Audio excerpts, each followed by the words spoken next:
I had prepared a couple of remarks which I'll get to, but I want to react first of all to the fact that I was called your worship, because that was done in my wife's presence.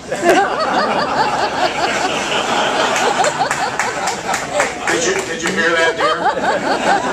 Never a chance. You know, when Mr. Lau, John Lau, who was the CEO of Husky, would come to town, he always got a charge out of calling me your worship. And I'd go home and I'd tell Linda, you know what I was called? And she said, no, I don't believe that at all. So now she has, now it's very public. So dear, thank you. Never. Never. Actually, I also want to comment on what we just heard. You know, we're here today celebrating 125 years, which is history, which is what has come before, some of which people in the room had to do with. But what we just heard was actually about our future. And I don't think we should underestimate either of these statements of Mr. Ghosh or the Canadian government about the intentions of the company to be here for the long term, and also the relationship between the United States and Canada on issues of trade and energy.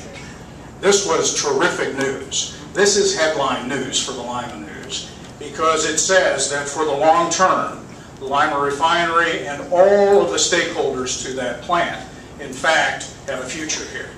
And we couldn't have said that not very long ago. So thank you for coming today.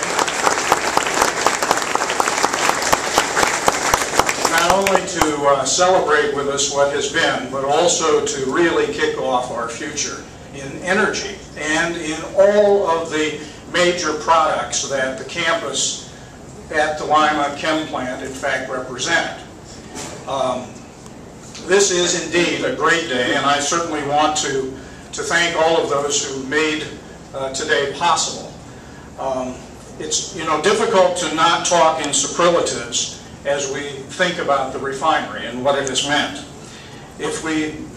Some of you, maybe most of you, may be familiar with Google Earth, where you have the ability to go to that website and you can zoom in on a location on the globe. Well, I want to do it in reverse. Let's zoom out. So let's start at the city. The Lima Refinery represents, for the city, our largest water customer. So, gentlemen, thank you for buying our water. But also for Allen County, this is our community's oldest continuous manufacturing facility. It is truly something that our great-grandfathers and grandmothers helped make happen. Keep zooming out now to the state level.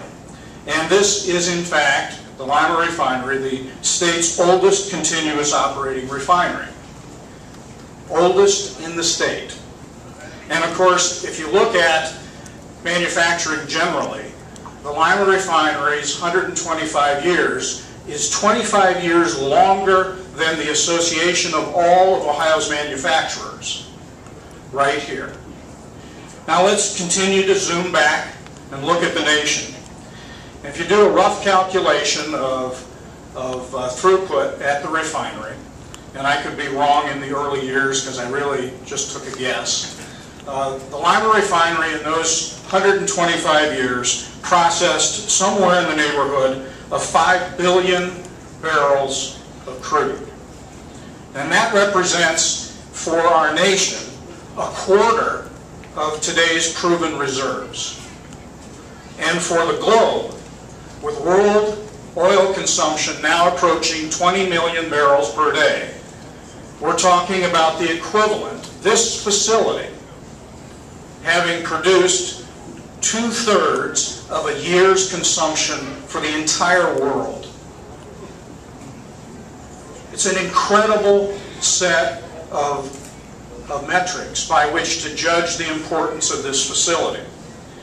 Now, we can all think of it, and I'm sure all of you that are going to take the bus ride, as this enormous set of structures, and they will in fact be very impressive. But as we do that, I think it's important that we not just think of it as a set of pipes and steel girders and the like. I want to suggest to you today that what we're talking about is really people. And there are two flags that I want to call to your attention because I think it illustrates the importance of people.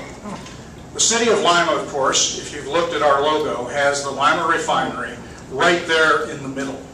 And it represents what has been, and it represents the core of our work ethic and the kinds of things that we do here in Lima and in the Midwest. We make things, and we're proud of the fact that we make things. But there's a second flag that I want to also call to your attention, and it's the one hanging over there in the back, the blue Lima Refinery flag. And we shouldn't forget this. We should never forget the fact that there was a day when the Lima Refinery was going to be destroyed.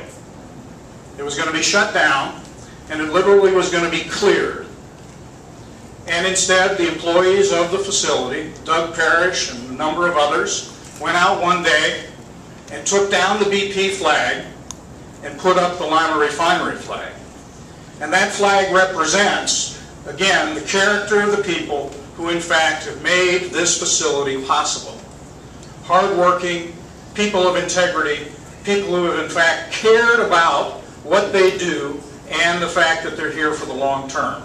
So in fact, it is a great day to welcome to our community all of you from Canada and around the world, and around the United States, who are here to celebrate with us not only our 125 years, but also the next 125 years as we move forward into a future in which energy and all of the related manufacturing are in fact a part of our future. Gentlemen, thank you for being here.